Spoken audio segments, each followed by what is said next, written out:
Terima kasih Anda masih di Kompas Siang. Saudara, kuasa hukum Roy Suryo, Refli Harun menyayangkan penangkapan Roy Suryo dan Dr. Tifa Jumat pagi ini. Penangkapan dilakukan penyidik Polda Metro Jaya tanpa pemberitahuan terlebih dahulu. Tim kuasa hukum memprotes keras penangkapan Dr. Tifa dan Roy pagi ini. Refli bilang Dr. Tifa dan Roy Suryo selalu kooperatif dalam proses penyidikan kasus dugaan pencemaran nama baik atas tudingan ijazah palsu Presiden ke-7 RI Joko Widodo. Penangkapan tanpa pemberitahuan ini sangat disayangkan. Hingga kini polisi belum memberikan keterangan kepada kuasa hukum terkait latar belakang dari penangkapan ini. Roy Suryo dan Dr. Tifa kini tengah berada di Subdit Keamanan Negara Direktorat Reserse Kriminal Umum Polda Metro Jaya. Kasus tudingan ijazah palsu yang menyeret Roy Suryo bermula dari gugatan yang diajukan bersama sejumlah rekannya terhadap Presiden ke-7 RI Joko Widodo. Mereka menuding ketidakaslian dokumen pendidikan yang digunakan dalam pencalonan presiden yang kemudian memicu polemik. Namun situasi berbalik.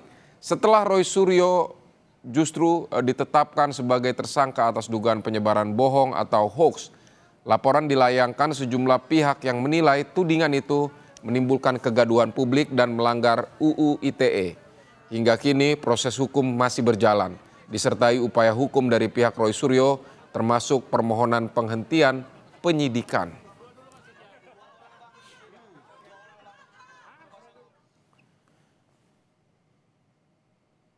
Kuasa hukum Roy Suryo, Refli Harun, menilai penangkapan Roy Suryo dan Tifauziah Tiasuma janggal. Refli juga menyampaikan protes kepada Polda Metro Jaya terkait penangkapan ini. Dirinya juga sudah berbagi pesan kepada Komisi 3 DPR terkait penangkapan ini dan ia meminta DPR tidak boleh diam saja menghadapi persoalan ini. Jadi kami menyesalkan dan protes keras terhadap penangkapan ini karena menurut kami tidak ada alasan baik subjektif maupun objektif ya. Alasan subjektif, kalau objektifnya itu undang-undang yang mengatur secara objektif. Subjektif untuk melakukan penangkapan dan penahanan. Misalnya upaya melarikan diri, rasanya sangat aneh dan sangat lucu kalau misalnya ada pemikiran seperti itu. Karena klien kami ini sudah mengalami wajib lapor 30 kali, mungkin hampir 30 kali sejak ditetapkan sebagai tersangka dan diperiksa pada tanggal 13 November 2025. Tersangkanya 7 November, kemudian diperiksa 13 November, kemudian menjalani wajib lapor hingga hari ini ya, itu sudah hampir 30 kali sehingga tidak ada alasan untuk mengatakan bahwa dikhawatirkan atau berupaya untuk melarikan diri. Misalnya juga dikatakan berupaya menghilangkan barang bukti apa ya? Kan ini kan soal yang sebenarnya sederhana saja. Ada pernyataan, ada statement terhadap ijazah yang diduga palsu dan saya kira proses pembuktiannya harus fair, harus transparan, akuntabel dan lain sebagainya. Kami tentu akan melakukan langkah-langkah. Nah, salah satu langkah yang sudah saya pribadi lakukan dan juga teman-teman adalah menghubungi pihak-pihak yang otoritatif. Kami sudah menghubungi Ketua Komisi 3 DPR RI agar mereka menegur, melakukan pengawasan terhadap Polda Metro Jaya. Karena itu wilayah pengawasan mereka sebagai fungsi pengawasan Dewan Perwakilan Rakyat. DPR tidak boleh diam saja menghadapi soal ini. Sekali lagi, ini adalah ranah konstitusional hak warga negara untuk berserikat, berkumpul, mengeluarkan pendapat baik secara lisan dan tulisan. Sementara kuasa hukum Roy Suryo lainnya, Ahmad Hozinuddin, menyampaikan penangkapan kliennya merupakan abuse of power karena ada mekanisme penggunaan wewenang. Ia bilang penangkapan ini untuk menekan kliennya dengan praktik yang brutal. Penangkapan Roy Suryo Noto di Projo ini adalah abuse of power karena ada mekanisme penggunaan wewenang atau power yang lain melalui upaya pemanggilan, tetapi itu tidak dilakukan oleh penyidik. Penyidik bypass langsung melakukan upaya paksa dengan melakukan penangkapan. Lalu kalau undang-undang yang baru diubah yang oleh DPR ini dinarasikan akan memberikan keadilan, akan memberikan kepastian, lebih humanis, tapi praktiknya brutal, praktiknya tidak bermoral, bahkan mau masuk ke ruang privasi Pak Roy.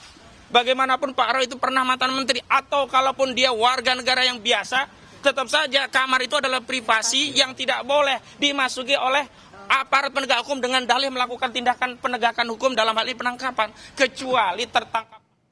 Saudara, kita akan langsung menuju ke Polda Metro Jaya untuk mengetahui perkembangan terkini kasus penangkapan Roy Suryo dan Dr. Tifauzia Tiasuma. Dan kita akan dengar dari jurnalis Kompas TV Claudia Carla dan juru kamera Ian Faris di Polda Metro Jaya. Carla, selamat siang. Jadi kalau kondisi terkini di Polda Metro Jaya seperti apa? Apa saja informasi terbaru terkait penangkapan Dr. Tifa dan juga Roy Suryo?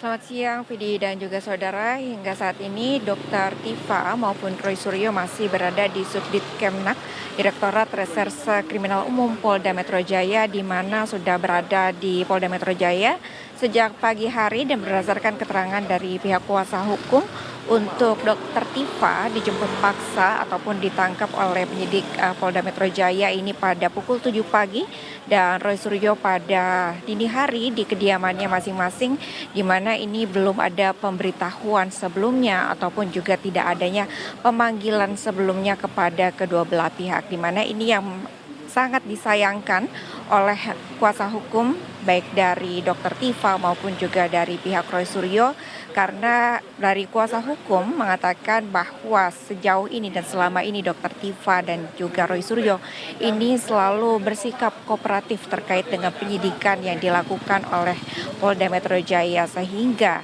apabila dilakukan penangkapan paksa pada hari ini dianggap sebagai abuse of power dari pihak Polda Metro Jaya, di mana sebenarnya dianggap pihak Polda Metro Jaya ini memiliki pilihan untuk melakukan pemanggilan terhadap Roy Suryo maupun Dr. Tifa dibandingkan dengan melakukan penangkapan secara paksa.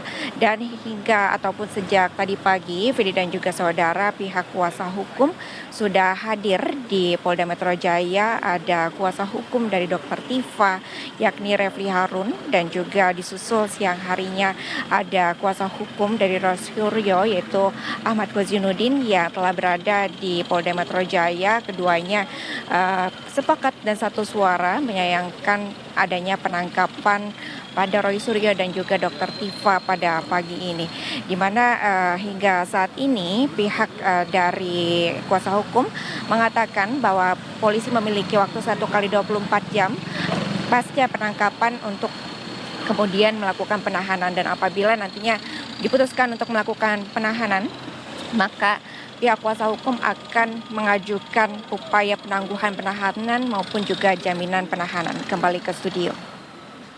Baik, Claudia Carla, terima kasih untuk laporannya dari Polda Metro Jaya terkait penangkapan Roy Suryo dan Dr. Tifauzia Tiasuma. Selamat bertugas kembali.